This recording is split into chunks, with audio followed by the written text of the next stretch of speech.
Most people think getting trapped on the dark web requires doing something extreme, like hacking or intentionally seeking out illegal content. It doesn't.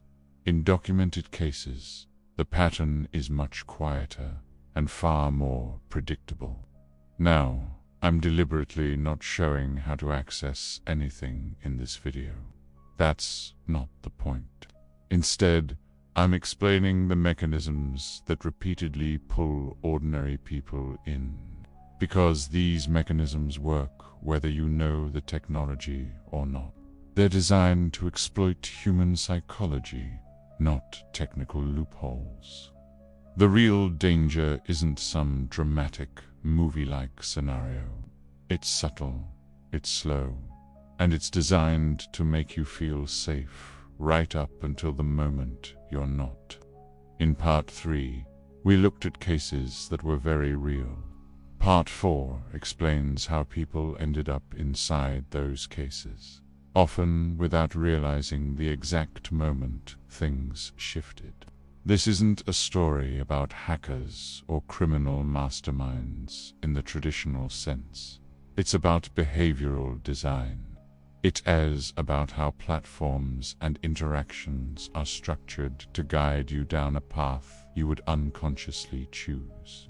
It's a slow-burn manipulation that preys on basic human instincts, making the dangerous seem mundane and the risky feel like simple exploration. The trap isn't a sudden event. It's a carefully constructed environment. In investigations, the first step is almost never illegal activity. It's reading. It's curiosity. People follow links that promise to answer a question. They find forums that offer some hidden context, or threads that appear inactive but really aren't.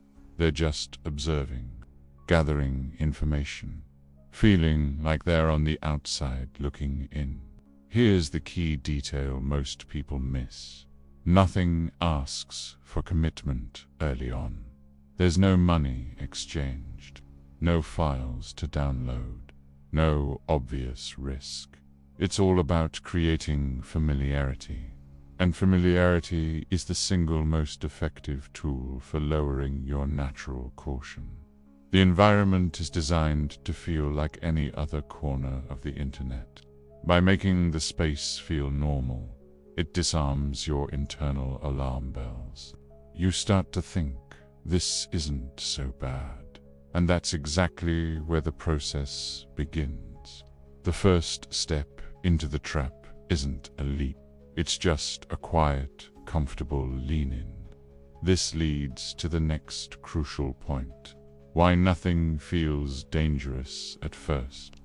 Most successful traps don't trigger fear. They trigger normalization. The conversations you might observe are deliberately boring. Responses are slow. The language is casual and non-threatening. In fact, investigators later noted that the fast-moving, high-energy interactions were usually just scams designed to grab quick cash. The truly effective traps operated slowly, sometimes over weeks or even months, before asking for anything at all. Think about that pacing.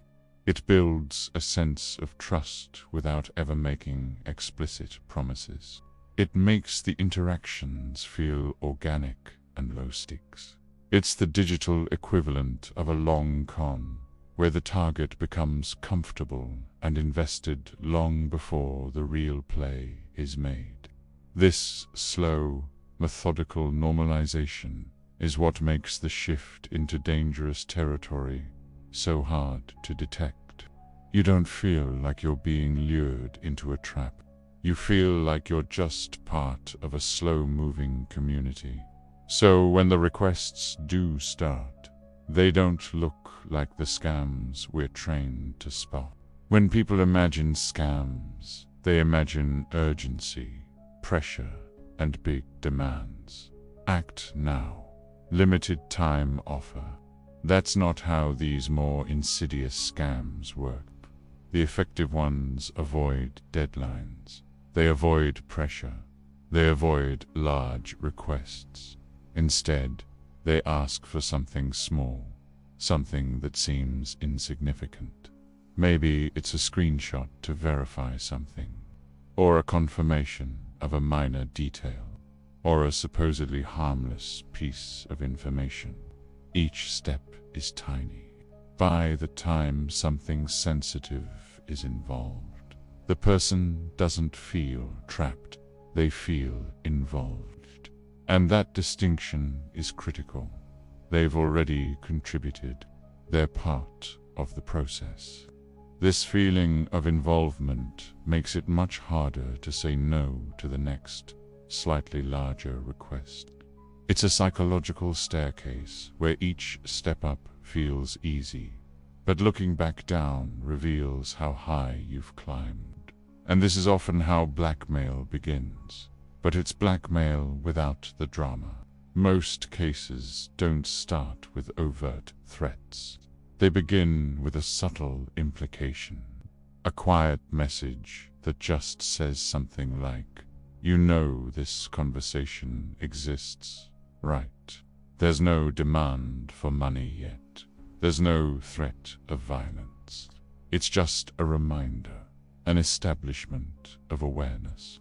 Then come the receipts, screenshots of chat logs, transaction histories, browsing data.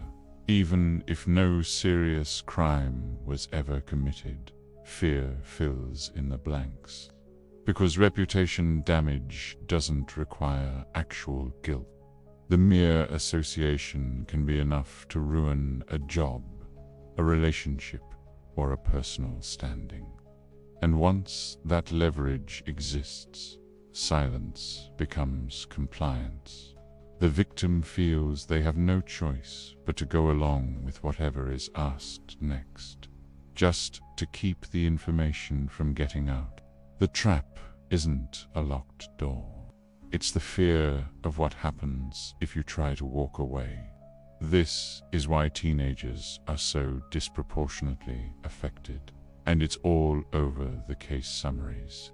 It's not because they're actively seeking out danger. It's because they tend to underestimate digital permanence. They often assume that anonymity is easy to reset, that they can just delete an account and start fresh.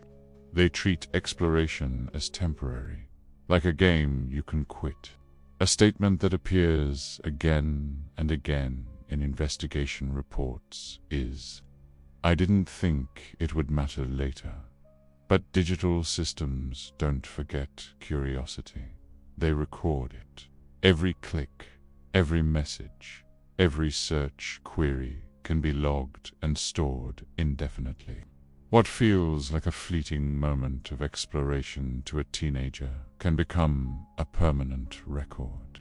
A piece of leverage that can be used against them years down the line.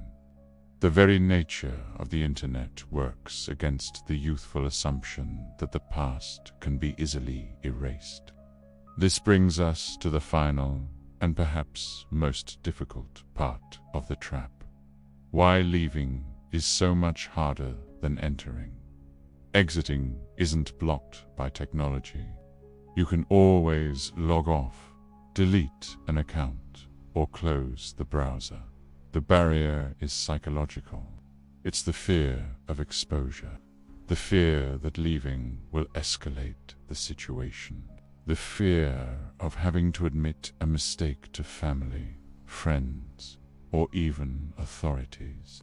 Some people just stop logging in, hoping the problem will go away. Others delete their accounts, trying to sever the connection. But the psychological pressure, the blackmail, the constant low-level anxiety, that doesn't end immediately. It lingers. And that's the part of the story most people don't talk about. The trap's hold on you continues long after you've technically left the space. So far, Part 4 has explained the mechanics of the trap itself. In Part 5, we're going to talk about the cost. We'll look at the real risks, the false sense of safety that these platforms create, and why just exploring can often lead to permanent, life-altering consequences. Understanding how this system works doesn't make you immune to it. It just makes the warning clearer. Thanks for watching, and I'll see you in the next one.